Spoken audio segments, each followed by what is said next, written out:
Jimmy out along with Paul Stone talking some college basketball, and now we can put the college football season in the rearview mirror. Piping hot Paul Stone after a 4-0 day on our last podcast here. Let's get right to it, Paul. Let's go to the SEC and go to Nashville, Tennessee. This is the second game on Tuesday night, 9 p.m. Eastern tip in Nashville. Kentucky makes a trip to Vanderbilt. Vandy right now 6.5 over Kentucky. Oh, 6.5 over Kentucky, who's coming off of a 5-game winning streak. And so, they were stumbling along and then kind of got things going against Mississippi State. They stole one in Baton Rouge.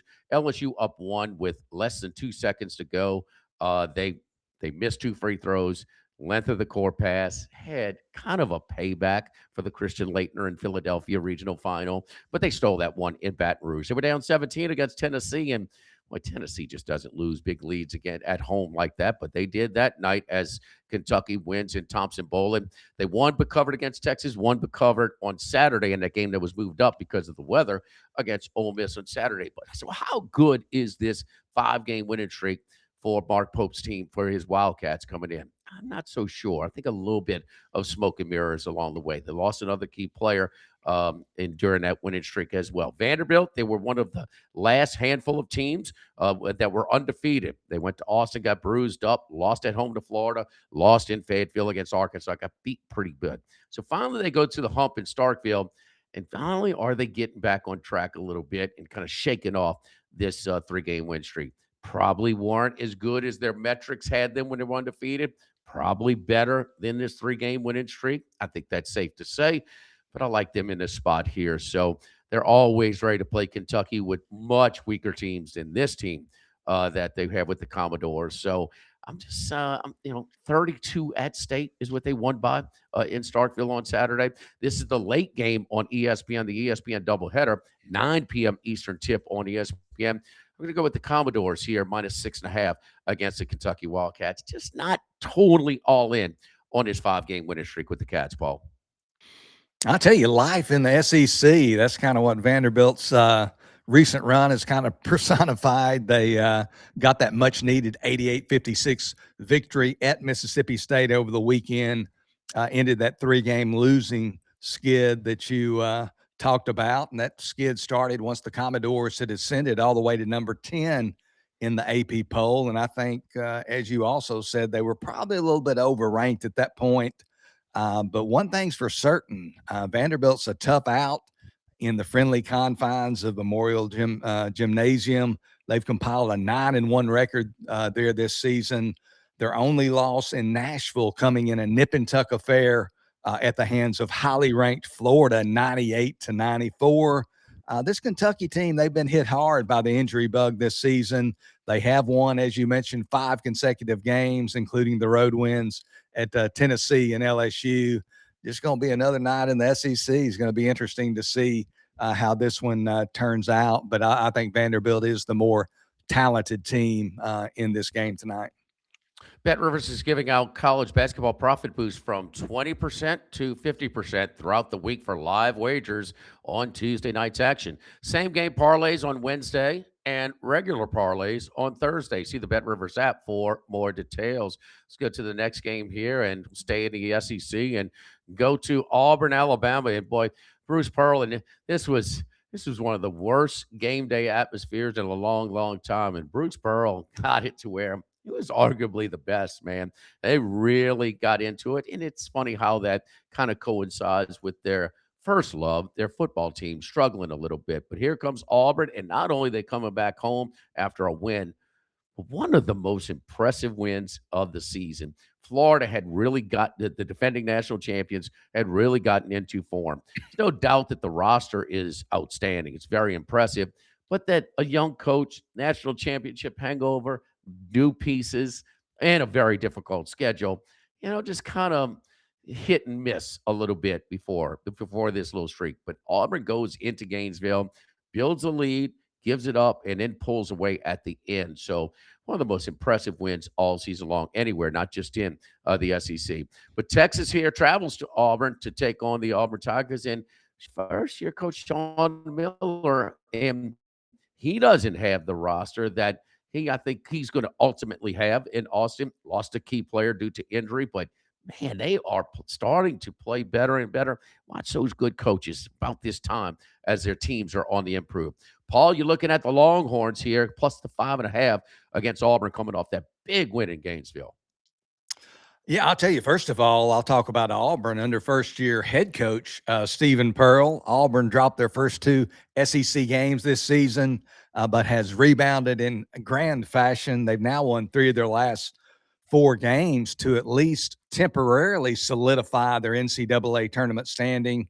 Looking at the most recent bracketology version by Joe Lenardi of ESPN, Auburn on that 9 line. So they're in pretty good shape at this point.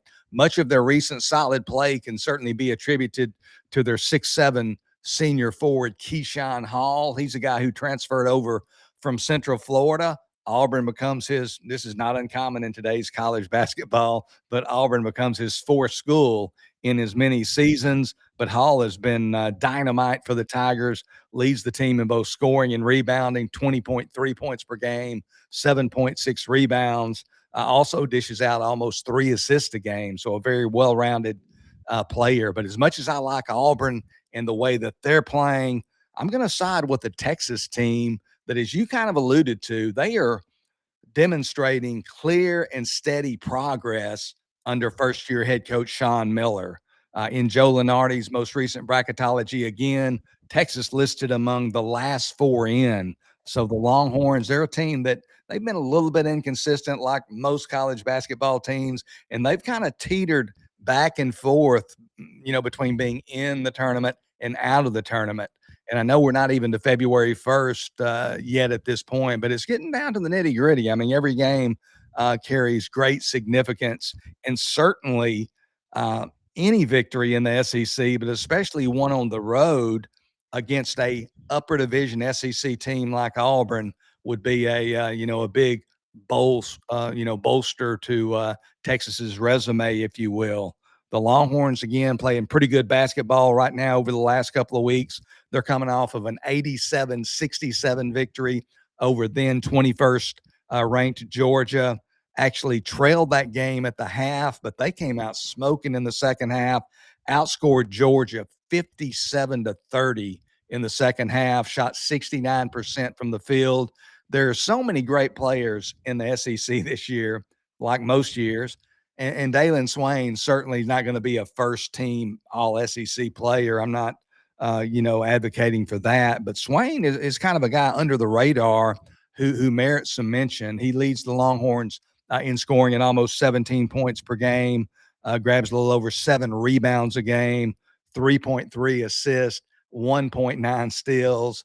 He has really been a great player for Texas to this point. And again, a guy who might merit a little more consideration, at least some mention, maybe for second or third team SEC when we get to the end of the year. Texas, they've been particularly good this year in the role of the underdog. In that role, they are 5-1 against the spread. I think Texas is going to keep it close. I don't think they're going to win, but I think they're going to stay within shouting distance, take it to the final few minutes. I like Texas. We project this line at 5.5. I'll take the points at Auburn on Wednesday. All right, let's go to the Big 12. And, I know it's COVID season. It's hard to just dive in because, during the regular season, there was no true road environments, so the road games. And so maybe the regular season was a little bit inflated because you didn't have those imposing road crowds to deal with. And there's no other main sports, football, basketball, baseball, college basketball. There's no bigger home court advantage than college basketball. But then in the tournament, the Baylor Bears, that Scott Drew team, just ripped apart the competition, including in the Final Four. I mean, destroyed Houston and Kelvin Sampson, and then that great Gonzaga team with Jalen Suggs. I mean, so that Scott Drew. I mean, nothing has changed. Well, the rules has changed. You would think that Baylor has a little money to support them for player roster, for player budget. But man, Baylor has fallen on hard times in the ultra competitive Big 12. They're tied with 2 other teams for dead last at 1-6 in the league. Cincinnati's not much better at 2-5. But looking at Cincinnati in their home slate, 3 of their 7 games were at home. They lost to Houston by 6. Being competitive against Houston on anywhere is not embarrassing. Iowa State, they beat them by 9 at home in Cincinnati, and they beat a decent Colorado, well-coached team with Tad Boyle, by 7. So here comes Baylor, who usually is got the upper hand. So Cincinnati's definitely going to be excited about playing. It's kind of one of those sleepy 2-5, 1-6 conference record matchups.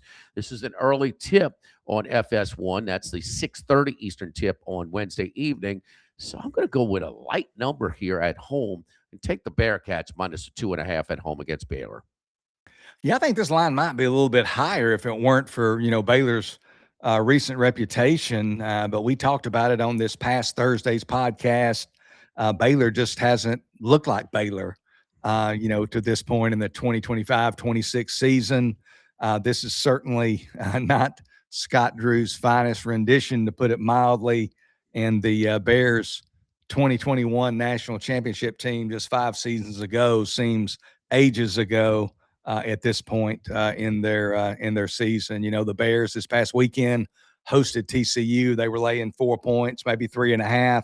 But the Bears lose to the Horned Frogs 97-90 there in Waco, and they remain deadlocked in a 3-way tie for dead last in the Big 12, 1-6 on the season so far in Big 12 play. Also 1-6 against the spread in Big 12 play.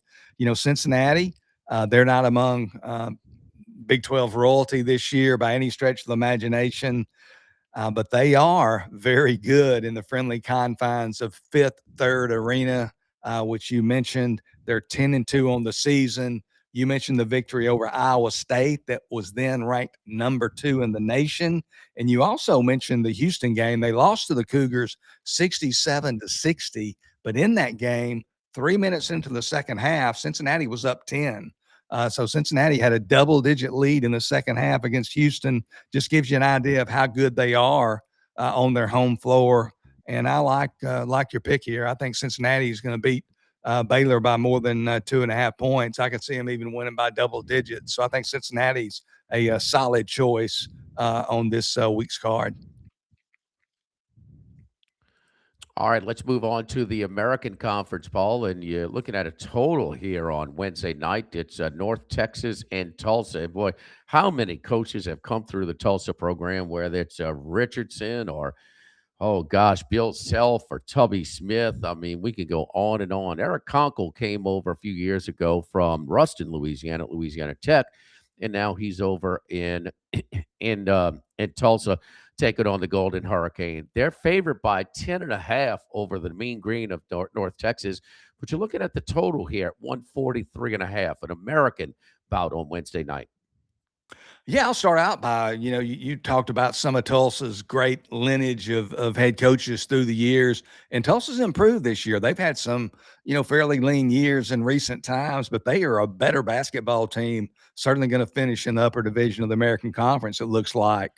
When you look at this game, Tulsa's going to want to play fast against North Texas, and North Texas is going to want to play a slower, more deliberate pace, and that's how North Texas likes it. In recent seasons, that's certainly been the Mean Green's recipe for success, and that has not changed under first-year head coach Danielle Robinson. He comes over to North Texas from Cleveland State, takes over for former North Texas head coach Ross Hodge, who headed to West Virginia in the offseason. Looking at some metrics and some rankings, according to Ken Palm, North Texas only 321st out of 365 Division I teams in adjusted tempo, and they rank, you kind of see their offense and their defensive dichotomy, if you will. They rank 43rd nationally in defensive rating, only 294th in offensive rating, so they are a very defensive-minded team. Again, there are so many metrics out there to underscore or demonstrate North Texas's extreme offensive defensive dichotomy. Effective field goal percentage, though, that really tells the tale, in my opinion. Offensively, the Mean Green effective field goal percentage only 46.5%. That ranks them 336th in that category, effective field goal percentage offense. But then on defense, that's a different story. North Texas only allows an effective field goal percentage of 46.8%, which ranks them 29th nationally. Also, as you might imagine, North Texas vigorously defends the three-point line. They allow only 29.6% from the opposition from beyond the arc. That ranks them in the top 20 in three-point field goal defense, so very good at defending the three-point line. North Texas, again, as you mentioned, they project to be about a 10.5-point underdog at Tulsa, and that's part of my handicap here. Very interesting that North Texas, since the beginning of last season, the 2024-25 season, so the last two seasons essentially, when they are cast as the betting underdog, they are 15-3-1 to the under. So when they're getting points, they are an under team. I'll take this game to go under the projected total of 143.5 in T-Town. All right, let's move on to the SEC and go to Stegman Coliseum in Athens, Georgia. Athens, the Georgia Bulldogs. Excuse me, my goodness, the Georgia Bulldogs against the Tennessee Volunteers. Tennessee would have win. To go to Coleman Coliseum now. Alabama was without their second and third leading scorer. They got their former teammate and former G League 2.5 year experienced guy, Bediako. He did play. He had 5 dunks in the first half as Alabama built a 9-point lead. But Tennessee, one of their better wins of the season, no matter what the situation, what the circumstances are in Tuscaloosa, coming away with a comfortable win on the road there. So now this is the second game of their little mini 2-game winning streak. They go to Athens, Georgia. We talked about Georgia and Mike White making the transition within the conference from Gainesville to Athens and how this style of play, which is not his typical style of play, but he adapted his style of play based on his roster. Best coaches do that. They love to get up and down. They now are number 2. They just dipped behind the number 1 scoring team in the country on average, but still number 1 in block shots, over 7 block shots a game. They're athletic. They have 11 player rotation, and it just seems to feed a little bit better at home with being in front of their home crowd. So Tennessee, maybe a little bit of an exhale spot with their team. I love their freshman Ament, the 5-star true freshman who's I guess he'll be a lottery pick. I'm not sure about that, but I mean, he had his career high 29 in Tuscaloosa, and you got to love him too. He's an impressive kid when you listen to him speak as well. But the spot here at home, the style of play, I think they're going to get into the legs a little bit. I know Rick Barnes rarely likes to have these high scoring, high tempo games. So clash of styles. Georgia gets their split. They sort of exhaled after their buzzer beater in Columbia, Missouri. It got beat pretty good down in Austin, Texas over the weekend. They'll rebound here. So I'm going with Georgia minus a short number at home against the visiting Volunteers. The SEC is a polarizing topic or conference. There are people, either you love the SEC, and if you're outside the footprint, you perhaps hate the SEC.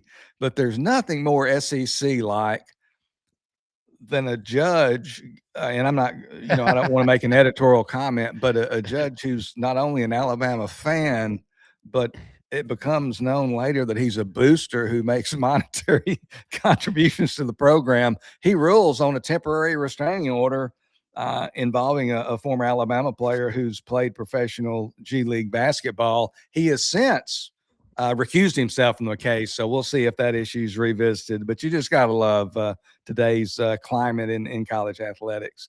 Getting back to the task at hand, this Georgia-Tennessee game, Georgia played a fairly friendly non-conference schedule, got off to that 12-1 start in non-conference play. Like most SEC teams, when you get in this league, there's some heavy hitters, so you're going to take some lumps here and there. But they have a couple. They'll be playing at home, obviously, against Tennessee, and they've got a couple of impressive home victories on their resume thus far. They defeated Auburn in overtime, 104-100 in their SEC opener, and then knocked off Arkansas, very good Arkansas team, by double digits, 90-76, a little over a week ago. Georgia, man, this is a team that plays a breakneck pace. If you like fast-paced basketball, then the Bulldogs are your brand. They lead the nation in scoring 93.5 points per game, second in possessions per game, 79.4 possessions, trailing only South Florida. So they play fast.